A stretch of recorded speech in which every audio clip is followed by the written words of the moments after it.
Dans cette vidéo, je vais te montrer comment créer très facilement des sous-titres animés mot par mot comme ça sur ton logiciel Filmora. Allez, on est parti. Salut, c'est Nico pour la chaîne Wondershare Filmora France, j'espère que tu vas bien. Aujourd'hui, on va donc apprendre à créer des sous-titres animés pour rendre tes vidéos encore plus accrocheuses. On bascule directement sur Filmora, je te montre comment on fait ça. Ok, dans ce projet, j'ai mon plan d'intro que j'ai glissé dans la timeline. Je vais donc créer des sous-titres animés mot par-dessus. On commence par poser un texte basique. On peut cliquer ici sur l'outil texte en haut de la timeline, puis saisie de texte rapide. Le texte apparaît en piste 2. Bien, le principe est plutôt simple. On va paramétrer le premier texte et ensuite ce sera beaucoup de copier-coller avec simplement des ajustements. Ici, je commence mon intro par dire « dans cette vidéo ». Je vais donc créer mon premier sous-titre pour ces trois mots. Dans la timeline, je découpe mon texte pour qu'il dure pile poil la bonne durée, calé avec ce que je dis. Et ici, dans les réglages du texte, j'écris « dans cette vidéo ». Maintenant, j'applique la typo que je souhaite, par exemple une typo Futura en gras, et j'agrandis la taille pour avoir des jolis sous-titres bien gros. Je place le texte bien en bas au centre. Alors si, comme ici, le blanc du texte ne ressort pas très bien par rapport au fond, n'hésite pas à créer une petite ombre portée. Tu te rends dans Avancer ici.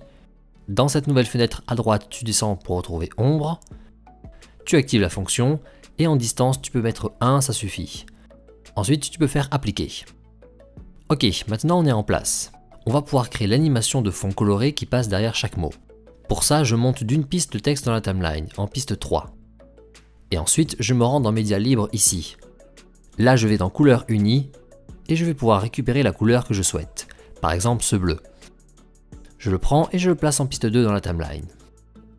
Sur celui-ci, on va créer un masque pour qu'il soit dans la bonne dimension par rapport au mot. Rendez-vous dans Masque, puis on sélectionne le rectangle. À présent, on réduit la taille du masque et on le positionne bien en dessous du premier mot, comme ça. Et chose importante, pour créer un aspect plus mignon, on va arrondir les angles du masque rectangulaire.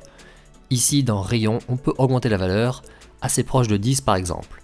Et voilà, le rendu est plus joli comme ça. Bien, le fond est bien placé pour le premier mot. Dans la timeline, on va maintenant réduire sa durée pour qu'elle coïncide pile poil avec le premier mot prononcé. Ok.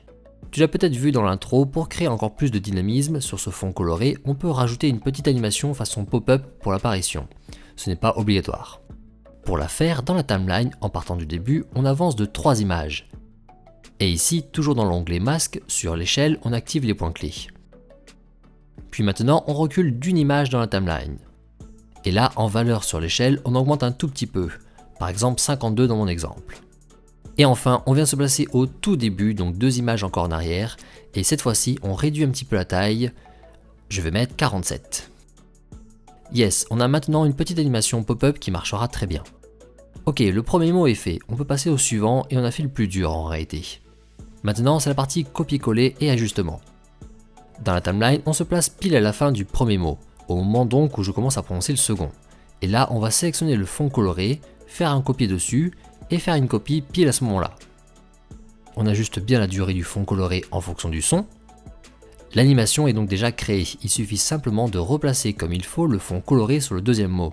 Soit vous le faites directement via le retour image, soit dans le réglage de masque ici, vous avez la position X à modifier, puis la largeur selon la taille du mot. Voilà, le deuxième mot est ok. On peut passer maintenant au troisième mot. Et ici, on refait exactement pareil, copier, coller, puis déplacement et ajustement de la taille du fond. Super, le premier bloc est fini. On peut passer au suivant, et ici encore une fois, rien de nouveau. On duplique notre premier texte en piste 3 et on pose sa copie à la suite. Puis on écrit la suite de la phrase qu'on prononce. Je vais te montrer dans mon exemple. Et puis on s'attaque maintenant au fond coloré. On refait exactement pareil. On duplique le bloc qu'on pose à la suite en piste 2, on recale ça pour le faire coïncider au premier mot, que cela soit pour la durée comme pour la position. Et rebelote, on fait ça jusqu'à la fin et en fin de compte, après avoir fini toute la phrase, on obtient notre sous-titre animé mot par mot comme ici. Dans cette vidéo, je vais te montrer comment créer très facilement des sous-titres animés mot par mot comme ça sur ton logiciel Filmora. Selon la longueur de ta phrase, ça te demandera plus ou moins de temps, mais comme tu l'as vu, c'est toujours les mêmes manips une fois le premier bloc créé. Voilà, j'espère que cette nouvelle vidéo te sera utile pour créer des chouettes sous-titres animés. C'est une petite animation qui sera très sympa pour des vidéos plutôt courtes avec quelques phrases seulement. Si tu veux sous-titrer des vidéos un peu plus longues, là je te recommande de faire un peu plus classique dans les sous-titres parce que 1, ce genre d'animation ça va être beaucoup plus long à créer et 2, ça risque d'agresser un petit peu trop le spectateur à la longue. Je te conseille dans ce cas-là par exemple d'utiliser la fonction Speech to Text que Jonathan vous avait présentée dans un précédent tutoriel. Je te laisse aller la revoir. Allez, je te laisse t'abonner à la chaîne pour découvrir nos prochaines vidéos. Je te souhaite de bon montage et on se dit à la prochaine. Ciao.